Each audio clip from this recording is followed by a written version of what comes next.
various institutional organizations manipulate public opinion through falsely presented data, i.e. statistics and graphics being misrepresented or presented in false and misleading ways. Now, a good example of this comes from simplystatistics.org that had a post up a couple of years ago that I'm sure you've seen various parts of somewhere on the web at some point or another. The statisticians at Fox News use classic and novel graphical techniques to lead with data. I'm pretty sure this meant to say mislead with data, but you get the point. And they talk about various ways that graphics can be really falsely presented or presented in misleading ways. Truncating the y-axis, numbers that don't add up, changing the units of comparison, changing the magnitude of units at different x values, etc. Now, let's take a look at some of these examples and how they work. For example, truncating the y-axis. Here's a bar graph, and bar graphs are, in a nutshell, they're meant to show the value of a number in terms of a length, i.e. the length of a bar. And so here we have the x-axis, 2009, 2009, quarter 1, quarter 2, quarter 3. So this is time. And then you have the y-axis, which is going to be, in this case, the number of Americans on federal welfare, 94 million, 96 million, 98 million. Well, what's the problem here? Well, truncating the y-axis means that, in fact, of course, all of these bars actually start at 0. But for some arbitrary reason, we're just showing from 94 million. So it presents a very misleading indication of the actual differences in these bars. If you plotted them out, they'd look differently. A good example here that, I'm sure you've seen online, if Bush tax cuts expire, and this was a Fox News graphic showing, well, if they expired, here's what the top tax rate would be. Here's what they are now, here's what they would be. Wow, look at that jump. The top tax rate would jump significantly. Well, again, they're truncating the y-axis. For some reason it's truncated at 34. It's randomly starting at 34. Both of these values, of course, actually start at 0. So if you were to actually plot out what the actual difference in these bars look like, it would actually look like this.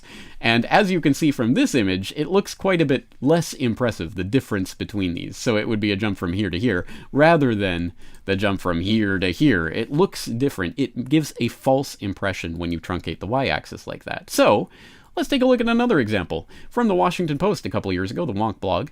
You can't deny global warming after seeing this graph. Da, da, da. And this is a graph from the World Meteorological Association from a report that they did, and the report is linked up so you can go read it yourself. And basically this is the graphic that they have. It shows the global average temperature from 1880 at the dawn of the instrumental temperature record era, and up until 2001, 2010, that decade. And this is a decade by decade plot of the global average temperature. And look, very clear trend. You have down in the 1880s, and then in the 1930s, and then up towards the modern era. Very clear, very distinct upward trend, exactly like what we've seen so many times before in so many other graphics. But here it is. You can't deny global warming because you've seen this graphic. Now, I guess there's a few things to quibble with here. First of all is that this is the old global warming believer canard, that there is anyone who is arguing that the world has not warmed since the Little Ice Age 150 years ago, ended 150 years ago. I don't know anyone who's arguing that. And certainly, if we look back at the last 11,700 years of the Holocene interglacial epoch that we're in, of course, yes, temperatures absolutely have been rising. So no one is denying that temperatures are rising. But for some reason, I guess this is supposed to destroy any doubt about the idea of anthropogenic global warming. Again, that's a canard. That's the wrong thing. But anyway, even disregarding that, let's take a look back at what we just learned about truncating the y-axis on a bar graph. Oh, wait, yes, that's exactly what happened here. So what happens if you plot this on an actual bar graph that shows it in the way that it's supposed to be shown from the bottom of the y-axis? Well, here's a blog that did exactly that, took the exact same data from the WMO report and plotted it this way. Here the data appears in a bar graph if plotted with the y-axis starting at 13.4, and here's the chart they showed. Here's the data appears in a bar graph if plotted with the y-axis starting at 0, and this is actually what they're talking about. Which, again, it's the same data, but it looks different. It has a different perception because now we understand we're talking about 0.8 degrees Celsius of warming, which is important. It is important. because we're talking about a very minute gradient of temperature change over a very long period, measured to a very fine degree. In fact, a degree that is not justified given the level of uncertainty that is inherent in these numbers. But we'll come back to that point in a little bit later. But anyway, it's the exact same point. If this is misleading, then this is misleading. I would suggest that you actually take a look at the rest of this, and also down at the critique of this post that he links in the blog down here at the bottom, for more information about why this is misleading and how a line graph would be a better way of plotting it, why truncating the y-axis on a line graph is not the same problem as truncating the y-axis on a bar graph. There's a lot to talk about there, but the point is still that this is misleading, and this gives you a better idea of what we're talking about here. But let's move on. There's a lot more to talk about. Here's another example of one of these terrible Fox graphics. This one, just a total nightmare of a mess. Growth of government spending as a share of GDP, and here's some numbers from the 40s. Here's Bush, 2008. Here's Bush and Obama in 2009. Here's Obama, 2010 to 2013. So we're looking at these percentages. Again, even just looking at this, it's not a helpful graphic because it's confusing right off the bat. But it's even worse because, as they point out, the graphic compares two completely different measures of government spending. There was a different measure applied pre-2009 as there was post-2009. So these are just different data sources, different measurements, different units. It's just a total nightmare of a mess, this graphic. But it brings to mind another nightmare of a mess graphic, one that will probably be familiar. Pop quiz, anyone know what this is?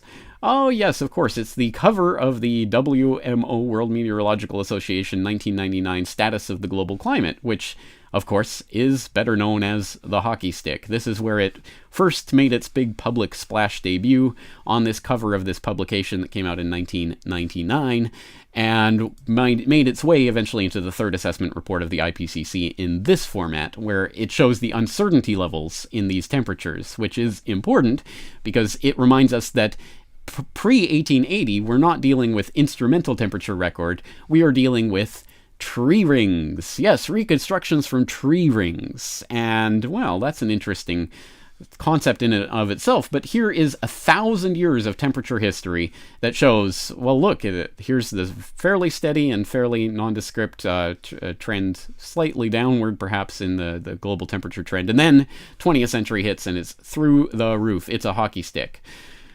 Well, how is this misleading with statistics? Well, two completely different measures conflated in a single graphic. Two completely different measures conflated in a separate graphic. Do you see where I'm going with this? Some people might. You win a cookie if you do. We're talking about the, what turned out to be the infamous email from Phil Jones about Mike's nature trick of adding in the real temps to each series for the last 20 years, i.e. from 1981 onwards, and from 1961 for Keith's, i.e. Keith Briffa's reconstruction to hide the decline. And hide the decline, you might remember, became a key phrase from the ClimateGate emails, which we have been explained many, many times. Well, that doesn't mean there was a decline in temperatures. It means there was a divergence in the records and blah, blah, blah until your eyes glaze over. Here's the upshot of this. The tree ring data that is being used to form this 1,000-year temperature reconstruction, because it is a calculation that they have to make by scrying the tree rings, is perfectly fine and valid and shows a very 100% reliable, we can totally believe this temperature reconstruction, except since 1960. And then for some reason that we can't explain, trees stopped working as thermometers. We can't use treemometers anymore. So they had to they took all of this data and then they grafted the temperature data from actual instrumental temperature readings on the end, and they get that nice little uptick at the end to get the hockey stick. Now that seems like it's a type of fraudulent manipulation, doesn't it? Doesn't it seem a little bit strange? Now, again, exactly like this canard that, global warming equals people not believing that the world is warming is total bunkum. No, again, the world is warming and has been since the end of the Little Ice Age, and on the grander scale has been warming for the last 11,700 years. Let's not lose sight of that. But the point is, this decline, this convergence, or divergence, I should say, in the tree ring data from the instrumental data is important because it shows that the tree rings maybe aren't the most accurate thermometers we can find, and there may be problems in this hugely uncertain temperature reconstruction that we have from the past. And it's, again, the tremometer issue is an entire field of study in itself, literally. But just to give you a taste of that, I'll put in this article about the Yamal implosion, talking about how some of these temperature reconstructions relied on a series of tree rings known as the polar Urals. But there was an update to those polar Ural tree rings in 1999, and that update showed that the 11th century was much warmer than it was in the original series when it was originally run. In fact, higher even than in the 20th century. So if we're thinking in terms of this graph, the 11th century back here would actually be up here, and then it would not look quite so impressive. It would not be a hockey stick, it would be maybe a bathtub or something like that. So what did these honest scientists do when they found that their data was updated in a way that made it impossible to use it in that graph? Did they change their graph? No, they changed the data. They threw out the polar Urals, and they found another tree ring series, one that was published in 2002, was collected by two Russian scientists, Hantamirov and Shiatov. And these two Russian scientists published in 2002, but before they even published their Yamal data, which, by the way, had little 20th century trend, there was no particular uptick on the end of their data when they published it, but Keith Briffa, i.e. Keith Briffa, the guy who was that was mentioned, Keith's data from 1961 in that ClimateGate email. In Briffa's version, somehow it ended up with the sharp uptick at the end of the 20th century. The same data, but for some reason his version comes with that sharp uptick at the end. And how does that happen? Well, again, it's too much to go into here, but YAD06, the most influential tree in the world, talking about how they cherry-picked the data. This is what the data looks like, no particular upward trend whatsoever, and they find the ones with the upward trends, and then when they publish it, suddenly, yes, the tree ring data shows this sudden huge upswing at the end of the 20th century. So again, the tremometer issue is a giant lie, but here's the point. So yes, they're taking two completely different data sources and just smushing them together without actually noting it on the publication where it appeared here. In 1999, that started the hockey stick idea and all of the nonsense that came along with it. Again, a lot of statistics there, but if you don't know about how these temperature reconstructions are done, or you don't have any clue about the fact that these are constructions and calculations from cherry-picked data, you may just look at this chart and just believe it, as in there's no problem, we can just accept it for what it's showing us, when of course we can't. And at least the IPCC showed a bit of the uncertainty there, but anyway. Let's take a look at another example. This one, misleading by coloring, we'll call it. This is an example of a graph of a cross-section of different latitudes on the Earth and different altitudes showing different temperatures that you would expect to find.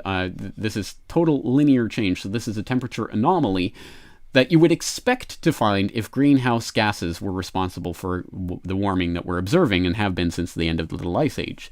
The fingerprint of global greenhouse gas-induced global warming would be this signature. It would have this little hot spot here, which indicates that the greenhouse gases are trapping in this layer of warm air. That's what we would expect it to look like. But there was no way of really measuring this until we started to get a satellite data record going at the turn of the century. And when we did actually start measuring it, lo and behold, wouldn't you know it, there's no hotspot. It does not look anything like what was predicted. So that created this whole mini industry, basically trying to look for this hotspot. Where did it go? Why isn't it there? One of the examples of which was a 2008 paper in the Journal of Climate, which, when reconstructing some data, actually seemed to find the hotspot we're looking for. If you look at, especially this one, it seems to look exactly like what we're looking for. You've got that red hotspot there, and then the lower values around it, moving upwards, and some warmer values around. Well, red, very, very warm in the middle, and then some lower values around some. Well, it looks like the hotspot. It looks like they found it. Until you look down at the scale here. Now, note the scale on this, the total linear change. And here, red is 1.2 degrees Celsius. Here, red is 0. From 0 to 0.2 is the red. And black, the absolute black, is 0.5 degrees Celsius. So this map doesn't even go halfway in the temperature anomaly scale as this one does. So this is looking for 1.2, somewhere in there, degree Celsius anomaly. This one is showing a 0.5 maybe degree Celsius anomaly in that hotspot region, but it looks similar. It's literally the coloring, and as is noted here, the Sherwood paper, where even 0 looks hot. I mean, it's grade school level stuff, just changing the scale and changing the colors to make it look like there's a hotspot when there isn't. And speaking of which, let's throw in another example of that, because, well, this is too much of a topic to possibly broach in this video, so I will make an entirely different video just about the concept of global average temperature and how it is calculated. Yes, not measured, calculated, because of course it has to be constructed from, you can't just go outside and look at a thermometer and see the global average temperature. It has to be constructed, and it's constructed from, well, here's the GISS surface temperature analysis from the NASA Goddard Institute. And this is one of the main temperature temperature data sets from which the global average temperature is calculated. And this is the where when you see the hottest month ever, the hottest year ever, those kinds of claims, they come from this construction. And the long story short here, I want to direct your attention to the Global Land-Ocean Temperature Index that goes from the beginning of the instrumental temperature record in 1880 to the current era, 2000, fill in the blank, and it shows from minus 0.2 degree temperature anomaly to about 0.6 degree temperature anomaly. Over the course of the last 135 years, there has been about 0.8 degrees Celsius of warming. And this is the 0.8 degrees Celsius that the IPCC identifies, that everyone talks about as the modern era of warming since the temperature record began and since the bulk of man's industrial activity and carbon emissions began, is 0.8 degrees Celsius of warming. So some percentage of that is due to the greenhouse gases that are being released by humans. And the only minor quibble is what percentage, but we all know it's some percentage, so that's good enough, right? Well, that's interesting. 0.8 degrees Celsius of warming over 135 years. That sounds like a very precise figure. It's down to the 10th of a degree Celsius. And in fact, when they're quibbling about the hottest month and hottest year and those types of records, it sometimes comes down to the 100th degree Celsius. So they are claiming to have that degree, that fine degree of control over these numbers, these global land-ocean temperatures that they construct as part of this GISS temperature analysis. But what is the actual uncertainty in these figures? Has anyone calculated that? Well, it turns out someone actually did calculate that in this paper, Uncertainty in the Global Average Surface Air Temperature Index, a representative lower limit. And here's the money shot. A representative lower limit uncertainty of plus minus 0.46 degrees Celsius was found for any global annual surface air temperature anomaly. This plus minus 0.46 degrees Celsius reveals that the global surface air temperature anomaly trend from 1880 through 2000 is statistically indistinguishable from 0 degrees Celsius. Let me repeat that. Statistically indistinguishable from 0 degrees Celsius. That's right, friends. Again, the uncertainty in the measurement is more than half of what they have told us has taken place over the last 130 years. 0.8 degrees over the last 130 years, plus minus 0.46 degrees Celsius uncertainty in that in the global surface air temperature anomaly trend. That is just staggering. Again, if you know what this means, it means that this is total garbage. It's trying to show us down to the 10th of a degree something that clearly cannot and is not measured in tenths of a degree, and is nowhere even close. We do not have the certainty to be able to say there has been 0.8 degrees Celsius of warming over the last 130 years. Now again, the point is not whether or not the globe has been warming over that period. No one disputes that the globe has been warming since the last little ice age. The point is, if we do not know and do not have a handle on these extremely fine temperature anomaly gradients, to be able to say with any precision how much the globe has warmed down to the 10th of a degree Celsius, because we don't, statistically indistinguishable from 0 degrees Celsius. If we do not have the ability to do this, then how can this data be fed into climate models with variables that we but dimly misapprehend at this point, to use a Bushism? How can we possibly throw those into models and then predict 100 years from now what the temperature anomaly is going to look like. We cannot. But that is the thing they do not want you to think about. They'll give you this nice, clean-looking data, but they will not talk about the fact that this is, again, statistically indistinguishable from zero. Fun with statistics, folks. It is misleading all the way down. Many, many, many different references to what I've talked about here in the show notes. I hope you will go and look through it. But as you can tell, it takes a lot of research to actually cut through this BS and to find some of the ways that they trick you with these various analyses. So I hope you will start to dedicate yourself to this. The show notes will have the links to everything I've talked about, as always. And as I say, we'll have an entire video on the global average temperature itself and the misleading cluster something that is. But as I say, we'll be continuing to cover this information as we head towards the